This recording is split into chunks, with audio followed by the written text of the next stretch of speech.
Oh, there's so much ministry that happens in the parking lot.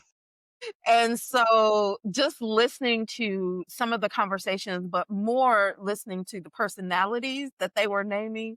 And the funny part to me is they would never have to tell me who Sister Jenkins was because I knew who Sister Jenkins was just based on. I hope The I don't know story. anybody named Sister Jenkins because they surely gonna come Well, back and at our give me. church, it's Sister Roundtree, so don't Okay. worry.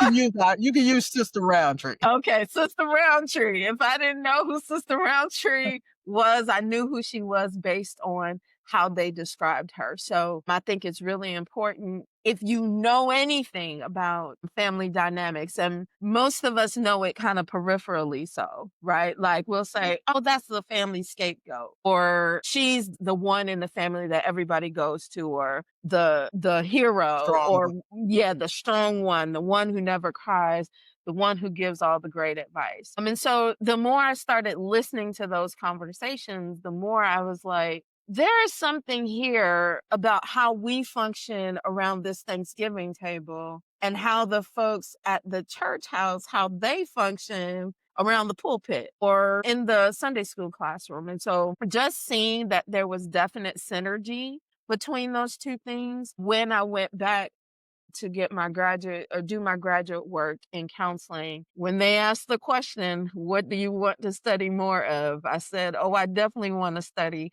congregations as a family system. And so here we are. You know, and as I said, we're kindred spirit in so many ways. A part of my work was in identity formation and understanding spiritual identity development, but it was through the lens of kind of family systems. Okay. A lot of my work looked at childhood trauma and how that informed our spiritual identity development, kind of how they interplayed. Hmm. But it always comes back to the family system and the family of origin. It influences so much our meaning making. Kind of Hmm. like if you see how your family operates and then you see how your family operates in church context or Hmm. in faith context, you, without any assistance, are trying to make meaning of all that and What try does to this mean? integrate Absolutely. that. And it's Absolutely. going to affect how you respond in the world. Yes, and this is, my parents will still call me or my parents' friends or my friends will still call me and say, I'm having this issue with this because I have a lot of clergy friends, obviously. I have a lot of associates, and they'll say, I'm really trying to understand this person. And if I know their familial context, then I can say, how that family member does this thing? That's the same thing that Sister Roundtree is doing. And so when you can make the connection for folks, I think it's a little bit easier to understand. And, having worked as a director of counseling centers for churches for a Mhm. decade, 2 different Mm. churches, one a AME and one a Baptist church. So you might imagine, Yes. I felt a little bit like the retriever of Nicodemus. People came to see me like a thief in the night, Wow.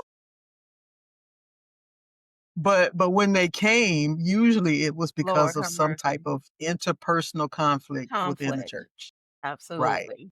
And it happens, and that emerges from our families of origin and how we have Mhm. learned to interpret and, have transference and countertransference with the different people who are around us. And, I'm usually the person that someone kinda just like you comes to and goes, "Hey, this thing is happening, and I don't This thing. understand where this person is coming from, or I have this person in the ministry and they are creating havoc or there is chaos." And so then we've got to open that and go, Mm. so what is it that feels chaotic about this Mhm. person's presence? And how are different people interacting with this person based on their own experience? Mhm. Yeah, And so that's we begin to open all that up. I think that's yeah, that's a really good salient point, I think, is that folks are asking the question, but oftentimes, particularly as pastoral leaders, we, and I say the collective we, because I happen to be trained in how to answer those questions or at least discern with the person. But most clergy are not trained in family systems. Most clergy are not trained in, personal identity and all of those things. And so I think that this, is a wonderful intersection because it really allows for the parishioner or the congregant to have some assistance or discernment partner in doing the work and trying to make that meaning.